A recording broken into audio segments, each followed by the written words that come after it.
Hello out there, Madden players and YouTubers. This is Preach Riley.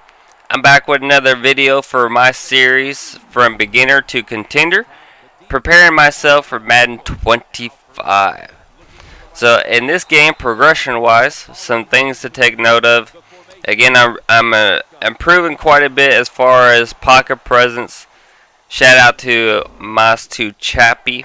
He did a user skill series for improving your user skills, defending the deep pass, and so forth. And one of the things he did a video on is pocket presence, having better pocket presence, not drifting back too far, not drifting off to the side, and making it easier for your opponent to get easy sacks and pressure. So that's something that I definitely have been working on and improving in. Hopefully you'll see that. All except for one play.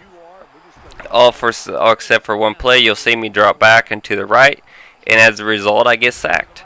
You'll see that the guy just goes ahead and block sheds and gets loose on me, or gets loose for my opponent, and it just makes it easier for him to sack me. On offense, we're back with Kilo's Corner's Bill Wash. There it is right there, drifting off to the side. You see the result there.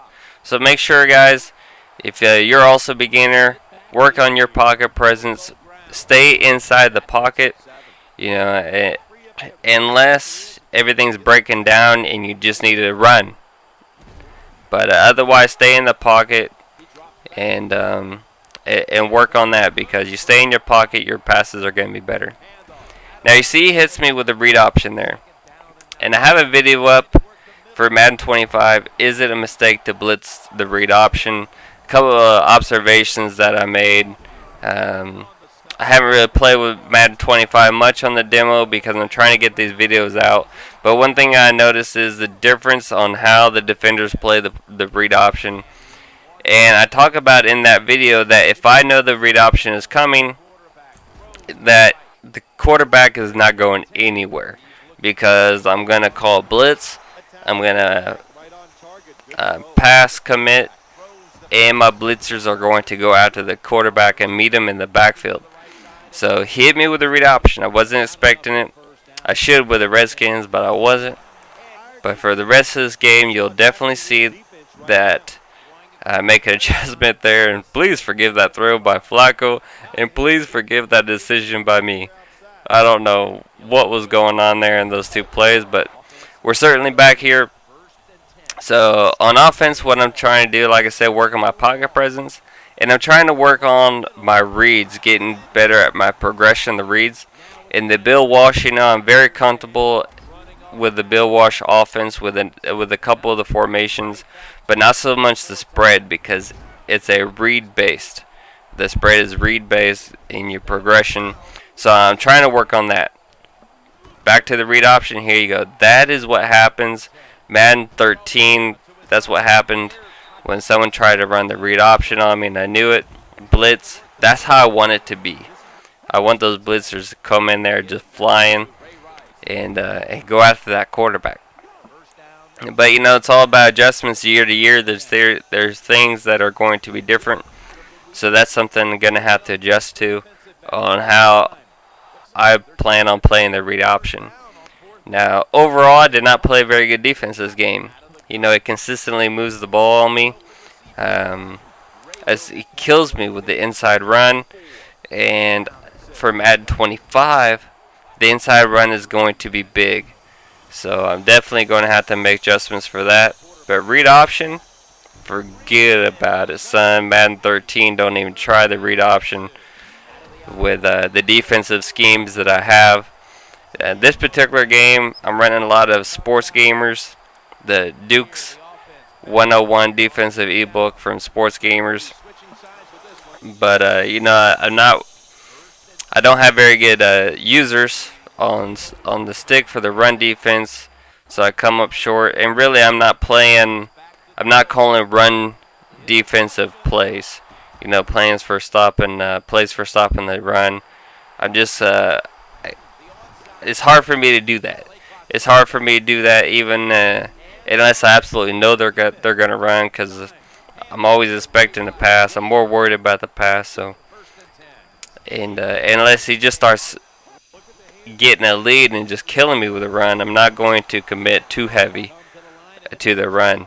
So props to my opponent here for staying patient, for staying with the run. I think that he probably should have hit me more with the runs up the middle than what he did, but certainly did a good job.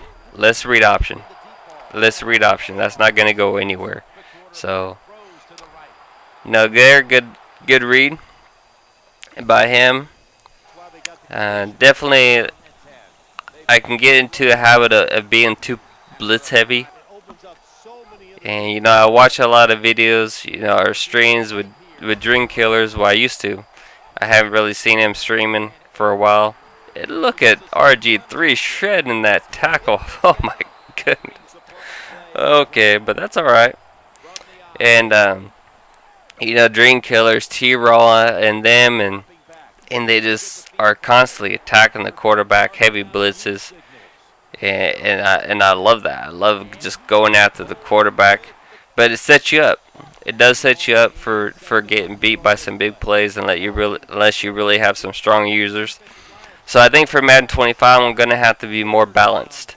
Not always be so happy with blitzing, playing a little bit more coverage.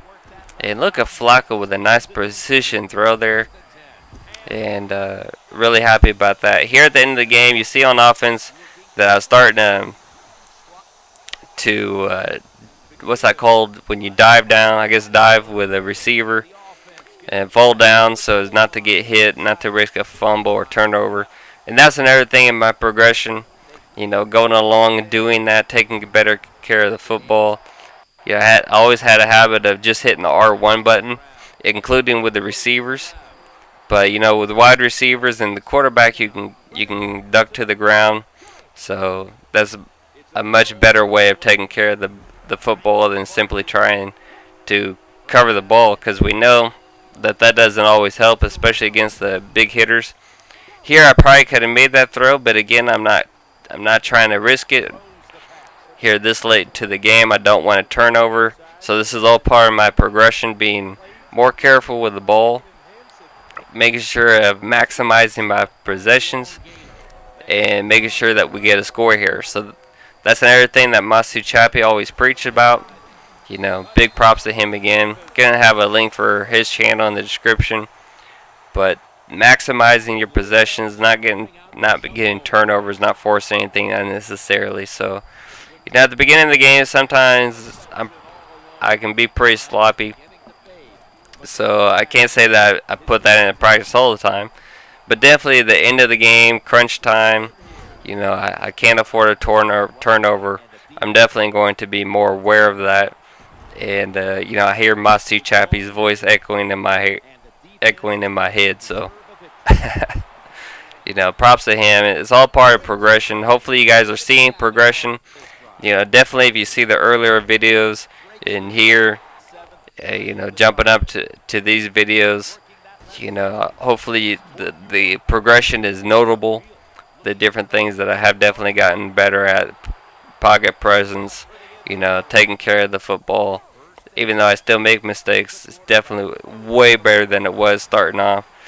And part of that has to do with experience, but a lot of it, guys, the majority of it, honestly, has to do with just taking into consideration what I've learned from tips and schemes from other people, and really trying to be more assertive about implementing their counsel into the games. So, when you watch tip videos, when you watch schemes, try not to just to dismiss what they're saying. Take it seriously and try it out. But this is Preach Riley. Until the next time, hasta luego.